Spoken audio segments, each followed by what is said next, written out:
ปาดทีโดเฮ้ยเขาจ้อยคนเก้าเลยได้แบบนี้ สุดอันนะ ลองไปหาตู้เด้อ ดีๆเด้อนอนน้ำตู้เด้อน อนในไม่ตู้ เอ เนาะ อน้ำตู้เผาเฮือนถาเด้อเผาบอลถาเด้อ สบายดีเด้อสบายดีตอนสวยสบายดีทุกคนเนาะมื้อนี้นี่กะปูคำเฮ็ดอ้อหอยกินเพิ่นบอกว่าบ่ให้กินอ้อหอยพร้อมกันปาดโถ ต่างจากกันอยู่ร้องสารเนาะ ทรงผมกันได้แปลงอีกปาดโถ ที่ไปเสพเป็นตีหาเงินเลย จอย ต้องเงินซีดินในโต๊ะกันเด้อ เพิ่งพ่อจอยสิได้เกี่ยมออกไปนครหลวงแล้วทุกคนไปขายเครื่องเอาด้วยอุ๊ เอาโต้สิไปหาอยู่เวียงจันทน์เด้อวันที่2เด้อ ปาดทีโด เฮ้ยเขาจ้อยคนเก้าเลยได้แบบนี้ สุดอันนะสุดสีแดงคาดๆหันบ่อยากใส่แล้วบัดนี้เนาะ สุดสีแดงหามไม่อะเนาะสิได้อันนะเป็นคนอยู่ในเครื่องแบบมาได้บัดนี้ไปฮะไปแล้วเขาก็ตัดเครื่อง แม่นบ่พ่อจอยสิกลับไปเฮ็ดเวียกเก่าทุกคนเฮ็ดเวียกบนเก่าเลยเพราะว่ากะเดี๋ยวนี้นี่กะ มาอุ้มมาโต้กันเด้อ อืมเดี๋ยวนี้นี่กะบ่มีภาระแล้วว่าซั่นซะบ่ได้ส่งผู้ใดเฮียนละก็คือสิได้เก็บเงินหลายเติบเนาะว่าน่ะหัวหน้าเก่าเอิ้นน้ำโตเพิ่นว่า เป็นคนสำคัญเห็นปะ ที่มาประตูแล้วดมมือไหม เอ้า มือ อุ้มแน่อุ้มแน่เอา ตู้แล้วโทรศัพท์เด้อ อุ้มแหน่เบอร์หนึงเอา โอ้ยอุ้มมันจะให้ไปน้ บ่ให้อุ้มเบอร์หนึงแหน่อุ้มมันแหน่ ำอ่ะ อุ้มมันเบอร์หนึงแหน่วันที่2ก็ไปหา ลองไปหาตู้เด้อ ดีๆเด้อนอนน้ำตู้เด้อน อนในไม่ตู้ เอ เนาะ อน้ำตู้เผาเฮือนถาเด้อเผาบอลถาเด้อ อืม เป้าเหมือนลั่งลุ่มทา เสื้อน่ะเสื้อสีแดงคาดเอวให้บอกออโต้ซะให้มันเฮ็ดเวียกต่อซะ ได้สิเป็นหยัง ก็น่ะคอสีดำหั่นน่ะ อันนั้นแหละมรดกโลก เออ อ๋อกินข้าวมาอยู่เด้ มา พากันพัฒนาพากันศาสตร์ เออ ปั๊บ ครบแล้วว่ะแนวดีดกีตาร์หาเงินน่ะ ครบแล้ว อันนี้สุดเก่าที่ว่าเขาเจ้าให้ตอนนั้นแม่นบ่แน่นให้น้ำดีๆประตูไปเวียกแล้ว ไปเอาน้ำไปส่งประตูไปพอเจ้าไปเฮ็ดเวียกแล้ววันนี้คือสิดนแล้ววันนี้สิได้เฮ็ดนะไปประตูไปส่งประตูจอยนี่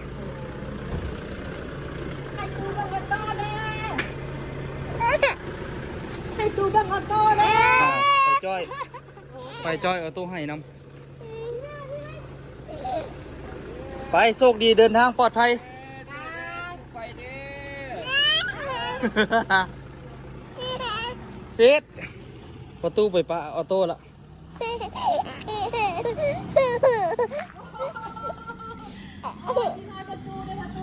ชิทอดตู้ต่อยแล้วบัดนี้นะออโต้เสร็จออโต้ให้น้ำพอตู้ต่อยออโต้คิดฮอดพอตู้แล้วบัดนี้เอาให้สร้างเอาพอจอยว่าให้สร้างเอาให้หาเอา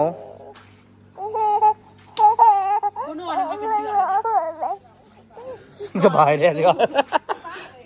สบายแน่เอ่ยแม่พาได้นอนเต็มเมื่อคืนนี้ลูกมานอนนำยังโอ้ยอันนั้นทันที่ประตูยุ่งกันนอนแม่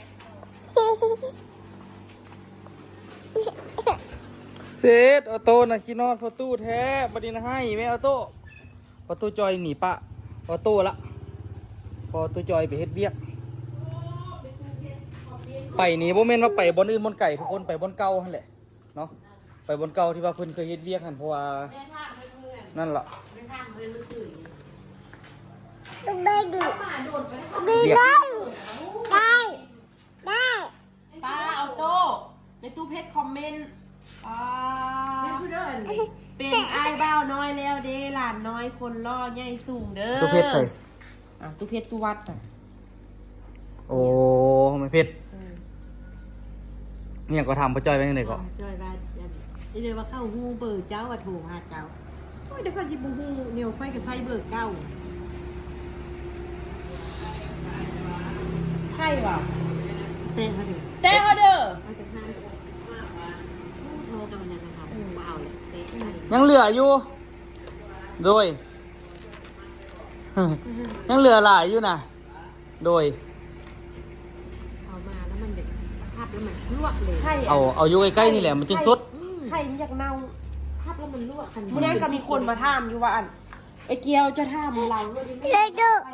ดูเลยเอามามันบูซด อย่างนี้มึงกล้องนี้ แล้วแม่เลยว่าอันเข้าโทรมาหัวหน้าลำเทียนโทรมาว่าเจ้าหันเป็นเดือนแล้วเดี๋ยวนี้หันอะไรเรียกงานเจ้าไปยึดไปอันเดือนเอาคอยบ่ได้ให้เจ้าออกได้คอยให้เจ้าไปพักผ่อน เถอะมีการว่านั้นอีก พ่อตัวกระบอกใส่ไปพักผ่อน ว่า คัดออกก็ต้องมีใบอันออกเหรอเอาอยู่ พักผ่อนจากปีละ 3 ปีโอ้โหจักปีแต่ตอน2021 ป้าคันสิว่าเราออกมาปกกันโดนแล้วนะโอ้นะโอ้น่าเลื่อมเลย โดนบ่โดนลูกก็ไล่เบิ้งอันซื้อรถเท่าเดิมแล้วก็ได้เท่านั้น 2022ออกมา เนาะแสดงว่าออกมานี่ก็ไม่มาโอ้3 ปีเนาะ3 ปีมาล่ะอยู่บ่อยู่กับเอื้อนโตไปเฮ็ดเวียกเก่า แล้วไปเท่านั้นอันเป็นจักปีบริษัทเจ้าหันไซงานอันคนเลยก็60พันแล้วเอ้าเจ้านี่ก็60มัน60ป้ายเลยเด้คอยเลยเฮ็ดเวียกใด บ่มีอัน บ่มีกำหนด ตอนน้ำ เฮ็ด อู้ เวียกใด ตอนอู้ยู่อันเวียงอะนะเห็นพ่อเฮ็ดเวียกอะนะอู้ก็เคยไปบริษัทพ่อเฮ็ดเวียกอยู่แต่ว่า จับมันก่อนไหมนี่ พ่อบอกไปบริษัทเฮ็ดเวียกนี่โอ้ เฮียเลย บริษัทอยากไปเด้บ่อยากไปทำต้นก็บ่อยากไปไอ้นี่ก็บ่อยากไปผู้ใดก็บ่อยากไปไปหาเพราะว่าอยู่บริษัทน่ะ เป็นอย่างบ่อยากไป บ่อยากไปเออ พอตู้ไปเวียก ลาอันเวียกพ่อจ้อยเห็นป่ะขี่รถเหาะหันเหาะนี่เหาะหันเหาะนี่แบบเขาสั่งเขาไปหันไปนี่นะเหาะเนี่ยแล้วเขาลงวิงจันทร์นั่นแหละ อืม ได้ว่าเข้าที่ร้านลูกเจ้าไปซื้อ ดูนักแค่คนจีนมาในต่างประเทศสินะไปฮับแค่คนจีนเด้อเท่านั้นเท่านี้โมงเขาก็เฮ็ดป้ายให้อีพ่อก็ไปยืนฮับท้ายสนามบินเสียนะแล้วก็สมมุติว่า บ่ฮู้ภาษา บ่ฮู้ภาษากันเด้สมมุติว่าอันเอามาแล้วเอาแค่ไปกินข้าวอยู่โรงแรมนี่เด้อก็เอาแค่กันไปกินข้าวอยู่โรงแรม เรา สิ ฮู้ นะ หมดทั้งหมดเลย แล้วก็พาแขกอันไปนี่เด้อไปลิ้นนี่เด้อกับพาแขกไปลิ้นสินะเวียงจะเป็นแบบนี้นะ สมมุติว่าเจ้าไปซื้ออันนี้เด้อเอาเงินเธอไปแล้วก็ไปซื้ออันนี้มาสิฮะนะหรือว่าจะสร้างให้คนมาเฮ็ดอันนี้เด้อกับเฮ็ดอันนี้ประมาณนี้นะเวียงค่ะนะอันซาอัน แต่ว่าถ้าวันหน้าที่แม่อันเด้อทั่วไปสร้างอันเด้อไปหมด น้ำห้องน้ำบ่มาอันทั่วอันบริษัทสินะอีพ่อก็ไปจัดการสินะไปซ่อคนมาแปลงสินะ บอกเฮ็ดอย่างก็เฮ็ด บอกให้อย่างกะเฮ็ดเอาว่าง่ายๆนะเบียร์ขนาด บอกเฮ็ดอย่างก็เฮ็ดบอกแปลงอย่างก็แปลง อันไปอัน เราเฮ็ดได้หมด บัดนี้ให้เงินเดือนเท่าไหร่บัดนี้ แต่เราเป็นคนก็ว่ามันนี้ขึ้นให้แต่ว่าพอว่าไปเบิ่งตัวจริง จะไปตักขึ้นให้แล้วค่ะของซี เช้าวันที่30หรือวันที่อัน29 อืม มาว่าวันที่30หรือวัน29เงินเดือนเพราะคุณพ่อเพิ่นยังค่อยไปวันที่30วันที่29ลาไป เราเป็นคนตรงต่อหน้าที่เลยสร้างอะไรได้หมดเลย เจ้าเด้ เอาเข้ามาเลย เจ้าเด้โอคำสร้างไส้ไปขวาสร้างขวาไปไส้สร้างเฮ็ดอันนี้ สร้างขี้มูก พวาดออก เฮียทิม อะไหนอยากลิ้นแอบเขา ตอนนั้นแม่จะไปทิมตรงนี้มันที่บ้านมือลา จิบัดมือโต้ ไปแล้วแม่ไปประเทศน้ำมาลูกไปก็จะเอาลูก บ่จูไปเวียกเด้อ ตู้ไปเฮ็ดเวียกเนาะประตูทันทีแรกประตูสิซื้อดินออโต้ก่อนแล้วจังค่อยซื้อเพิ่นดินเธออันลูกลุงนี่ลำบากโต้นว่าซั่น ลูกบอต้นมีโอกาสได้อยู่เด้อลูกลุงนี่นี่คือสิดนนะ โดนกระยะต้องได้ว่าเอาไว้ เอาแล้วแม่เดี๋ยวมากินข้าวลาอยู่ดิ ลุงนี่บ่มีลูกกับลุงนี่ได้เนาะลุงนี่มีลูกกับลุงนี่ก็ได้เฮ็ดลูกเนาะประตูว่าซั่นก่อน พอจอยสิให้เอาหาเงินซื้อดินเนี่ยบัดนี้ทุกคนกะ มีปมกับดินเอาที่เอาวัน กะคันสิว่ากะ ย่านั่นมันม่วนมันหลากหลาย กะชีวิตของเราเนาะเราก็อยากไปแน่แล้วก็อยู่นี่กะบ่มีรายได้มาเพิ่มว่าซั่นซะ สังคมก็แคบอีกแค่นี้นะมัน สังคมก็แคบแล้วก็อยู่นี่วนเวียนไป แต่คันข่อยแม่นเราเขาก็ไปก็ดีคือกันก็มันบ่ได้หนักบ่ได้หนา เออ หั่นน่ะ เรื่องบรินักคือค่อยว่าขี่รถเหาะอยู่ ม มันก็ม่วนไปแต่มืดมืด คันสมมุติว่าไปอันท่อน้ำแตกสิเราก็หาคนมาเฮ็ดเอาซื่อบ่ แม่น บ่แม่นว่าสิไปงมเฮ็ดเอาอยู่หั่น เนี่ยเรางมเรา บางทีก็คันสิว่านี่เราเฮ็ดเวียกได้เบิดแหละเขาเจ้าบอกไปแล่นเอกสารก็ได้สินะเนาะไปแล่นเอกสารนี่เด้อไปแล่นเอกสารอันนี้นี่ไปเอาบ่นี่อันนี้เอานี่มันก็ได้เบิด เรานี่ฮู้เฮ็ดหมดอันนี้ก็ได้ ตอนนี้ก็เลยแบบ เราก็ได้ น่าจะ ของเราดี น่าจะแบบว่าโอ๊ยบ่ได้ใจซ้ำโอตุจอยเขียวโว ก็เลยว่าดึงโตกไปคืนเนาะถึงอายุสิหลายแล้วแต่เราก็เฮ็ดเวียกได้ว่าซั่นซะแต่มันก็บ่แม่นเวียกใช้งานนั่นน่ะทุกคนบ่แม่นเวียกใช้แรงงาน ตอนสวยบ่มีหยังเฮ็ดกันนอนซั่นซะ เขาจ้อยใช้ชีวิตเนี่ยไปพันทางชีวิตมาหากับมาอยู่เหือนแท้ๆมัน3 ปี เราบ่ฮู้อยู่ งุดงิด งุดงิด อารมณ์เสียได้ไปไหมใช่ไหมมาวานนะ2-3 มือเมื่อ อืม มาตอนนั้นก็ได้ มาอยู่โดนบ่คือมาอยู่4-5 มื้อได้ ไม่จัดก็กินข้าวล่าไม่จัดกันเลย เขากินน้ำออโต้ นี่เขียวมันก็เริ่มปงยาวออกเลย ปิดบ่ปิดนี่เคียว มันโจ้โจ้ ตู้เมืองมัน บ่ห่างเข้าบอกว่าโต แพ เลย งมันเด้แท้ เมือง ก็ เมืองทุกคนทางเตาออกทั้งข้างพี่ก็เพราะว่านะบนนี่มีจอมขวัญทุกคน จมพวดละบิดไปพุ่น มีจอมขวัญอยู่นี่ มีจอมขวัญอยู่นี่อีกทุกคน หากว่ามาเห็นมาสังเกตตอนอุคัมวาชิตัดลักไซนี่แหละเพราะว่า รัก ผมบ่ยาวกับบ่เห็นเด้ รักใส่มานี่ ลักไซกับบ่คือและไอ้เพิ่นล่ะผมบ่คือหมู่ จมพวดละอยู่นี่ตัวละจมพวดอยู่นี่ได้เรามาซอดเอาอยู่นี่ได้ คันเอาน้ำมันน่ะเอาน้ำทอกใส่หัวนี่บุดออกทั้งข้างพี่ โอ้ยโมงมันดีมันกินข้าว หลังจากพ่อจอยเพิ่นไปแล้วเนาะกะมื้อนี้นี่มีกลิ่นอยู่เฮือนกุ๊กกิ๊กเนาะทุกคน ว่าสิไปเฮ็ดอันน่ะต้มเฟือกินแต่มีคนหลายคนไปช่วยกันแล้วแหละถ้าเจ้าไปมั่งหัวตรงงัวมื้อนี่เพราะว่าเมื่อวานนี่กินตรงงัวก็ทุกคนเนาะเมื่อวานเขาจะเอาล้มงัวกินตัวกับกินน้ำข้าวจนว่า เติบหนึ่งเลยกลับเนาะ อันนี้ซื้อไปสู้เพื่อนกินหลายเติบอยู่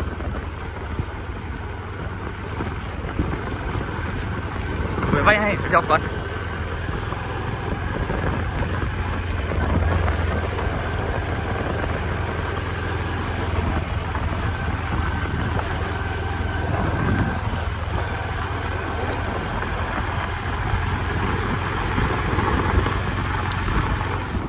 ถูกค่ะใครคักว่าเนาะ จัดเต็มเลยมื้อนี้เมื่อวานก็จัดเต็มมื้อนี้แห้งจัดเต็ม เอาออกที่พอสุกไปตำไปตำมาอยู่ค่ะมีแต่พวกเม็ดอันนี้พวกไปช่วยยางยังพาได้สำลักจะโคตร โอ้หนังมันนี่อยู่นี่หมดบ่หนังมัน อันซีนก็ไปเดินแล้วยังจะนั่งกันหัวนั่งกันหัว ซีนนี่บ่เห็นเลยว่าซีน ซีนจะพอหมดละยังตะ อ๋อโถกระดูกนี่ต้มเฟือบักคักเลยเนาะใส่เบิดเลยวันหม้อกับกระดูกซ้ำกัน พอกับลูกซ้ำกันอย่าง โถอันนั้นเนี่ยน่ะส่วนอันนี้มันเห็นเนาะเสือได้เห็นเนาะส่วนซีนที่มันมีเสือบักคักพุ่นละนี่ซ้ำกันเลยบ่แซ่บมันสิไปใส่เนาะเฟือเนาะ คุณน่ะอัดอันน่ะอัดฝ่าจนบ่ได้พุ่นตอนเกือบบ่ได้เนาะ แซ่บจะอยู่ใส่วันสุดวายวาวว่าอ๋อปรุงแซ่บเนาะสร้างปรุงแซ่บเนาะ มันแซ่บสิไปใส่กระดูกเต็มปะนี่อันนั้นทายบ่ได้ทุกคนทายเลยติดเหลืองปั๊บรถอันนั้นอันตรายขนาดได้ครัวนี่ เมื่อคืนนี้ต้นตาลว่าบ่ได้กินเต็มที่ว่าซั่นดิสิกินละไอ้ส่วนกลับก่อนสิซื้อบ่ตาลโอ้ยมึงดูโอ้ยอยากให้ทายเห็นตอนพูดได้เนาะทายแวบๆหน่อยหนึงแวบๆ ติดเหลืองมาคักเลยนี่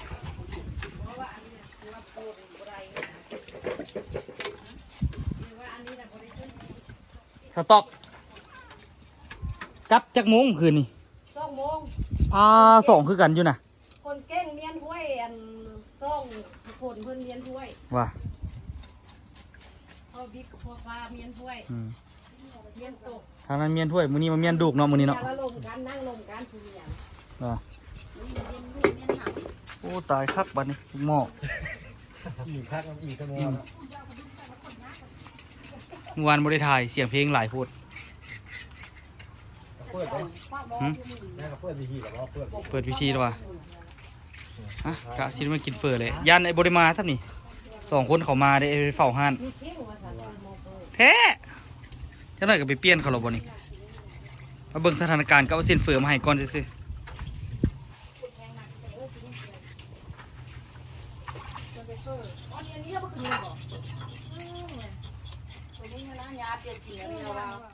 ว่าสิมาเบิ่งน้ำสารพอดีเขาเจ้ากำลังสิขนเข้าข้ามน้ำ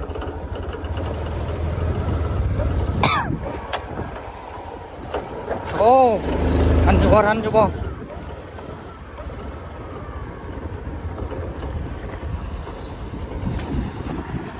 โอ้คักเนาะมันถืออะไรเนาะรถ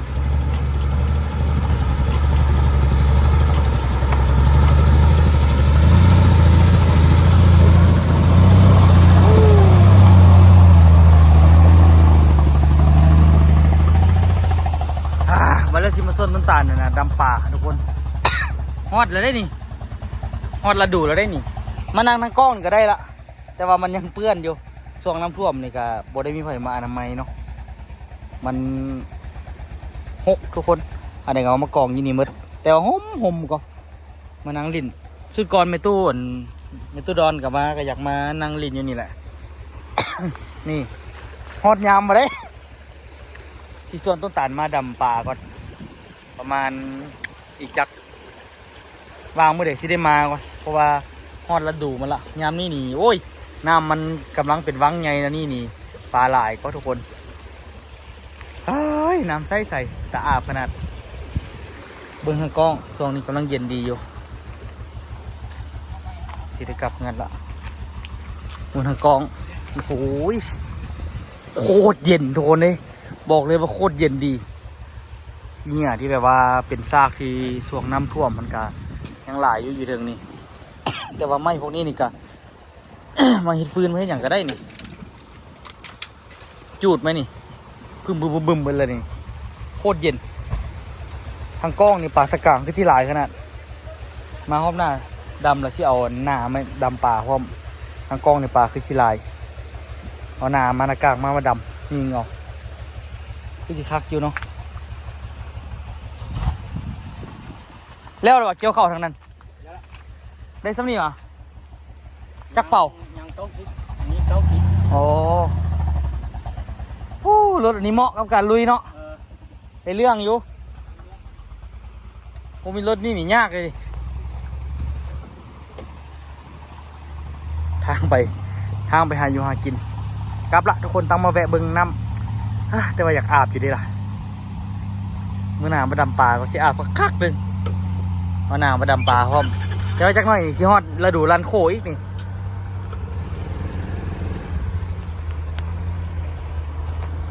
รถเองเนี่ยมาบืนนี่ แต่คันที่ว่าก็ฮอดแบบสวงๆนี่แหละอันที่ไอ้แน่มาลิน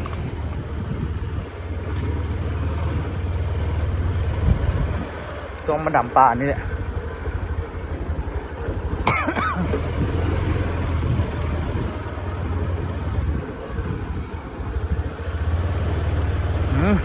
มึงกบเลยนะครับก็ขึ้นก่อนมอไซค์รถใหญ่ๆนี่ขึ้นบ่ได้แท้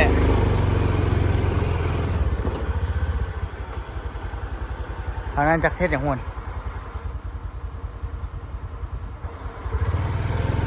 ส่วนในอ้นวานแห่บ่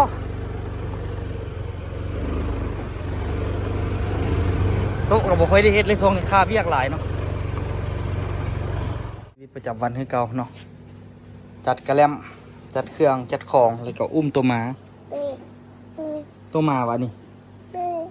ตัวหมาแม่นตัวหมาออโต้นี่นะตัวหมาอันนี้ได้ขายดีที่สุดเลยทุกคนพวกนี้13,000ได้ขายดีดีดูเอาไว้ เอาไว้เอาไว้จัดแล้วมาละ เอาอัน แกนตะเวนนะ หมูออก แกนตะเวนน อยู่ในกรุงเทพตะวินลูกอะไรอยู่นี่ ำมีเมียที่จะต้องเอาเข้าอีกงานนี่บ่มีแล้วที่ เพิ่มมีเงินจะเมื่อมาซื้อ เดี๋ยวนี้นี่ก็ได้เริ่มแบบเริ่มยูโตเนาะแล้วเราก็ซื้อเครื่องเล็กๆน้อยๆเขามาแต่เทื่อเนาะ บ่ต้องได้ไปซื้อหลายๆคือเก่าละไปซื้อมาเพิ่มเหรออันไหน เอฟซีได้ขายดีเอฟซี โอ้ยจะไปโซนมนี่อย่าไปโซอย่าไปดึงอย่าไปดึงอย่าไปดึงมันแม่บ่ต้องดึงมัน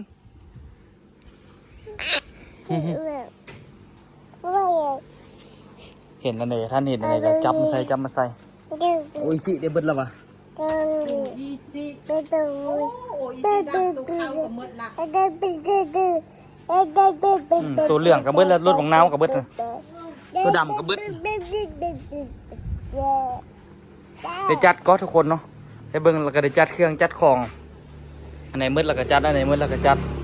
ขายเครื่องขัดขายมือนึงบุเบิ้งนะมันเข้ามาซื้อแล้วบุมี อยู่ดีๆเขาจะให้อุ้มนะบ่ให้อุ้มเลยอยู่น้ำคอกน้ำแม่เด้อ ตัวดำกับบุมี ตัวดำกับเบิดท่านเห็ดอะไรล่ะก็จับใส่สิเราไม่จัดเนาะ เขาได้มั่นมาเบิ้งก่อน ออโต้อย่าไปจับเหยียบอีกเอาเหยียบมันก่อนให้จัดเครื่องเขาตู้แซ่จัดนั่นจัดนี่เห็นแล้วก็จัดเห็นแล้วก็จัดตัวใดเบิดแล้วก็ไปซื้อมาใหม่มาใส่มาเติม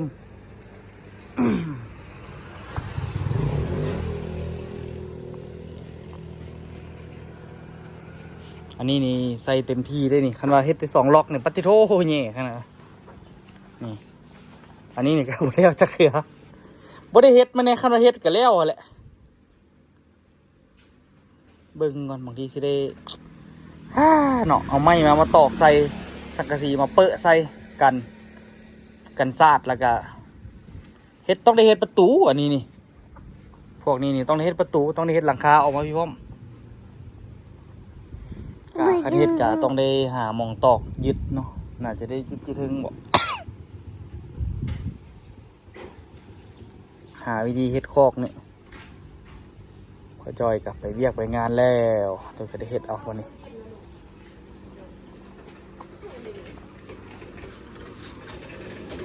ซื้อของ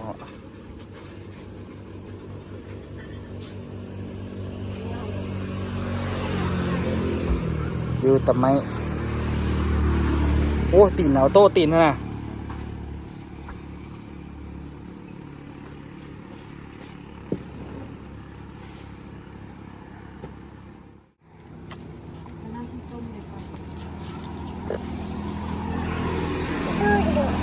น้ำส้มกินเม็ดนึงไม่ขายแต่เอาเปคนเดียวเอาโต้น่ะเซตบัดนี้นะโมมีตู้จอยอุ้มแล้วตู้จอยไปเวียกแล้วพ่อจอยก็ไปนี่กะคันที่ว่านี่กะเดือนหนึ่งมาเดือนหนึ่งทุกคนมาประมาณ2-3 มื้อแล้วก็กลับไปเวียกคืน เดือนหนึ่งเท่านึงคือชีวิตประจำวันแต่ละเทื่อแหละตะกี้นี่กะพ่อจอยกับไปเฮ็ดเวียกอยู่เวียงพวกแหละทุกคนเฮ็ดบนเก่านี่แหละเพิ่นโทรนำเฮ็ดเวียกว่าซั่นซะเนาะก็เลยว่าเพิ่นก็อยากไปเนี่ยก็เลยว่า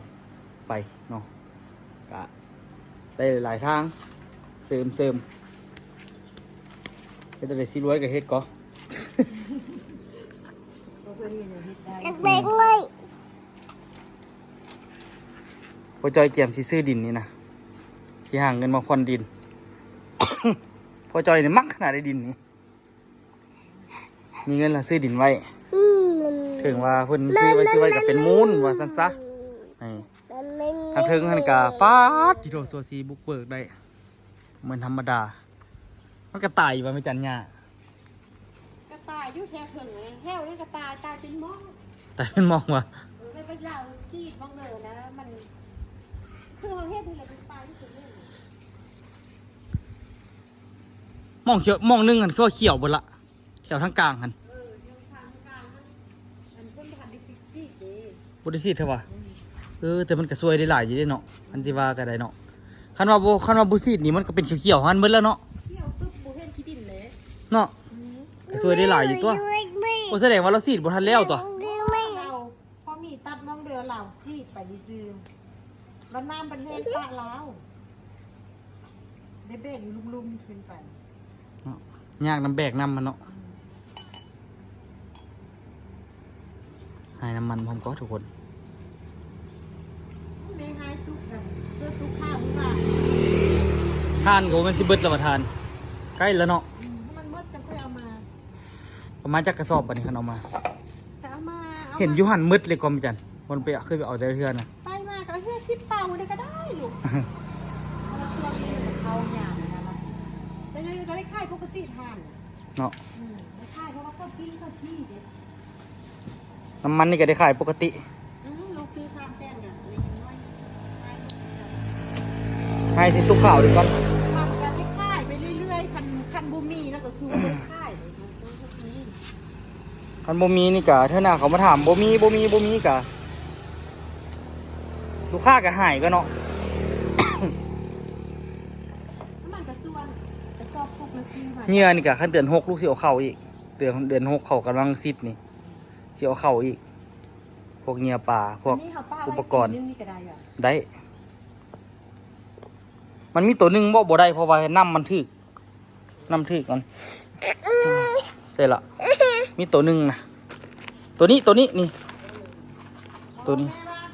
ป้าไว้จนก็ได้อยู่ แมนอันนี้น้ำถึกมันมีงูครอบนี่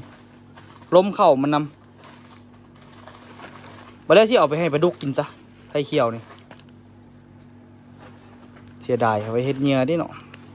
แต่ว่ามันก็ตายไปซี่เครื่องนึงละซีดไปเครื่องนึงละสิได้ไปให้ปลาดุกกินซะสมผลเปกันไปนะทุกคนเนาะพวกนี้ก็ได้ขายอยู่ก็พวกกันนานไฟพวกอย่างนี้ก็ได้สิได้นั่นก็นี่เหลือพวก power bank อะไรอย่างโอ้จากสิได้ข้ามไปไทยช่วงไหนเนาะเขาไม่ได้ข้ามไปนี่มีหลายคนอยากได้อยู่ก็ทุกคน ไปมาที่นี่ลูกต้องซื้อข้าวนี่มาเก่าเนี่ยบดกัน เมื่อมาแล้วกะจุดมารถอันนั้นก็คือสิเต็มคือเก่าดีกว่าชุดก่อนนี่ก็ได้แต่โต๊ะอันนี้เฮ้ยแต่ละเดือนซื้อเข้าอันนี้เพราะว่าจะเป็นซื้อก็ซื้อมาจนได้เต็มถ้ามีอันนี้ก็สบายที่เราไม่จัดเนาะโต๊ะนี้เนาะ แม่ มันบ่มีมันก็โอ้ยลำบากทุกคนเลยสิจดนั้นจดนี่อู้กับมันนั่งจดอยู่ดิ เดี๋ยวก็ยากอยู่ตอนนี้นี่ก็ถือว่าเป็นที่เป็นทางละห้านนี่ก็กะอยู่บางทีนี่ซีขยายไปทางเสียงมี ลูกไปซื้อเครื่องมือนี่เอาน้ำส้มตัวนี้ เอา ที่10นึงแล้วตัวนี้ มื้อนี้ก็ซื้อมื้อนี้ซื้อก็ออกไปแล้วก็คันสิซื้อมื้อนี้ก็ได้ ตัวนี้คันเราออกไปซื้อเครื่องมือนี้นะ ไปขายดีน้ำกดก็ได้ ตัวนี้ท่านต้องการมาบ่พ่อนี่มันพ่อยังค่าคืนไม่ยังที่เลย เดี๋ยวสิชวนอุคำไปเอาก็ เอา10เนาะ15แล้วเอาตัวนี้5เอาตัวนี้15สินะ มันปุ๋ยนี่ได้ขายมื้อนี่ก็ได้เงินหลายเติบนี่ เพราะบ่ได้บางทีเขาเจ้าสั่งหลายบ่เดียวก็ทุกคนปุ๋ยอันนี้เขาเจ้าแบบเอาย่อแง่ก็บ่ค่อยมี เสื้อชุดนี้เนี่ยผมเอาไปด้วย10 เป่าก่อน น้ำตาลมันน่ะนะว่าสิมาช่วยเฮ็ดต้นหมากนาวอยู่ อันเราไปเสื้อปุ๋ยช่วยเดียวแล้วอันที่จ่ายพ่อนงวดละล้าน ใจควันนะ งวดนี้15 มื้อล้านเลย ต้องได้ใส่จักกระสอบส่วนครับ เอาเบิ่งจริงๆเอาไปแล้วก็ แต่ละปีมันจักกระสอบ ปีนี้ได้ขุดติ บ่คุดคนบ่ตกแล้วก็บ้านเลย หวานเลยว่ะโอ้ยหวานก็บ่ยากดอกสันโอ้คันว่ารถอันนี้แฮนี่ขนขึ้นเทิงสบาย เบิ่งสิใส่หลังรถแล้วก็ค่อยๆขึ้นเทือกกระสอบไปไว้แถวกลางๆหั่นน่ะ ไปแล้วก็เสื้อคู่แล้วเขาก็ อืม คอยอันนั้นไปคอยบ้านไปเอาไปบ้านคือเฮาบ้านแก้นพากันเลยบ้านไป บ่ยากดอกหวานนี่สิเนาะมันบ่คือขุดคุมฟังเดี๋ยวต้น มันซึมมาในยุคคันเฮามันบ่ฟ้นเลยในคันฟ้นมันก็บ่พิลึกข้างหน้าแล้วแหละ แมนอยู่ อ่ะทุกคนเอาเป็นยังไงก็ฝากทุกคนติดตามในน้องมื้อนี้นี่กะพ่อจอยก็ได้ไปหุ้นละเฮ็ดคลิปอำลาพ่อจอยไปเฮ็ดเวียกจริงจังตัวกะสิได้ไปหาเฮ็ดเวียกทั้งใหม่อีกเสริมเฮ็ดได้เนาะอยากรวยเนาะเฮ็ดหาหลายๆทางก็ ไปเจอกันคลิปหน้าเด้อทุกคนเด้อบ๊ายบายเนี่ยเอาโต้บ๊ายบายเนี่ยไว้ตุ๊กบ๊ายบายเนี่ยไปเจอกันคลิปหน้าทุกคนเด้อบ๊ายบายมือบ่มีบาย ด้วย